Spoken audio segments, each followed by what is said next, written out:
পারলে মন থেকে ভালোবাসো, আনলে থাক না। একটা মানুষকে এভাবে মেরে ফেলানোর তো আর কোনো মানে হয় না, তাই না? মানুষ যখন একটা মানুষকে ভালোবাসে তার সবটুকু জুড়ে শুধু ভালোবাসার মানুষটা থাকে, আর সেইখানে যখন সে আঘাত পায় আর সেই আঘাতটা যখন করে তার প্রিয় মানুষ, তখন এই কষ্টটা সহ্য করা যায় না। দরকার কি একটা মানুষকে কষ্ট দেওয়ার, তার কাছে একটা বদদুয়ার মানুষ হওয়ার? সারাটা জীবন হাতটা যদি ধরে রাখতে পারেন তাইলেই ধরেন। মাঝপথে যদি ছেড়ে চলে যাওয়ার ইচ্ছাই থাকে তাহলে আর প্লিজ শুধু শুধু একটা জীবন নষ্ট করবেন না। আপনার এই টাইম পাস হয়তো কারো সুন্দর জীবনটাকে শেষ করে ফেলবে। আর কেউই না অন্যকে ঠকিয়ে না ভালো থাকতে পারে নাই। আজ না হোক কাল, কাল না হোক পরশু, বিচার ঠিকই হয়েছে। হতে পারে কেউ তাড়াতাড়ি পাইছে, কেউ বা দেরিতে, কিন্তু বিচার ঠিকই পাইছে। একটা মানুষকে ঠকানোর শাস্তি সে অবশ্যই পাবে, সেটা আজ হোক বা কাল। একটা মানুষকে ঠকানোর আগে প্লিজ একটাবার নিজের দিকে তাকাবেন। এই সেম জিনিসটাই যদি আপনার সাথে হয়, সহ্য করতে পারবেন তো?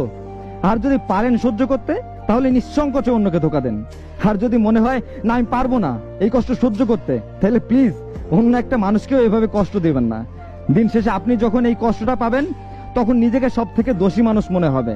কারণ আপনি তখন বুঝতে পারবেন যে আপনার করা কাজের ফলই আপনি পাচ্ছেন। তাই সব বাদ দেন না। যদি পারেন মন থেকে ভালোবাসেন, আর যদি সেটা না পারেন, একটা মানুষকে মিথ্যা আশাও দেখানোর দরকার নাই, দূরেই থাকুন, তাও বলো।